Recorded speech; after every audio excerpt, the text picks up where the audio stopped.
আমি সবসময় একটা কথা বলি যে দুইটা জিনিস বর্তমানে আমি খুঁজে পাই না।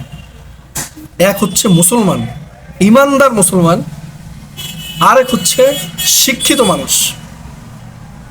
এই দুটা জিনিস আমি সবসময় বলি যে এই দুটা জিনিস আমি খুঁজে পাই না। যেদিকে তাকাই সেদিকে শুধু ইমান আখলাক বিকৃত মুসলমান, আর যেদিকে তাকাই সেদিকে শুধু অশিক্ষিত ভরা। নামধারী শিক্ষিত কিন্তু আসলে আমরা প্রকৃতপক্ষে অশিক্ষিত। কেন বললাম?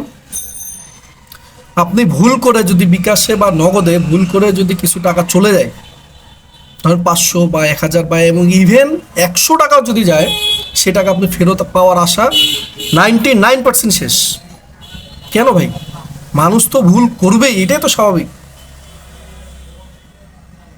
সেখানে কি আমাদেরকে, এটা তো আরেকজনের টাকা আমার কাছে ভুল করে আসলো মানে এটা আমানত। এই আমানত তাকে পৌঁছে দেওয়া এটা আমার ইমানি দায়িত্ব, এটা আমার শিক্ষার দায়িত্ব। এটা এটা আমি যে শিক্ষায় শিক্ষিত হলাম সে দায়িত্ব এটা আমার। হ্যাঁ, সবাই না, কিন্তু ম্যাক্সিমাম। এখন ম্যাক্সিমামের সংখ্যাটাই ম্যাক্সিমাম। তো যাই হোক, কী করার, এভাবেই মেনে নিতে হচ্ছে। আমাদের ইমান আখলাক আমরা সব ভুলে শেষ। আমরা দুনিয়া ক্রয়ে এমন ব্যস্ত, মরার ভয়ে আমাদের মধ্যে চলে গেছে।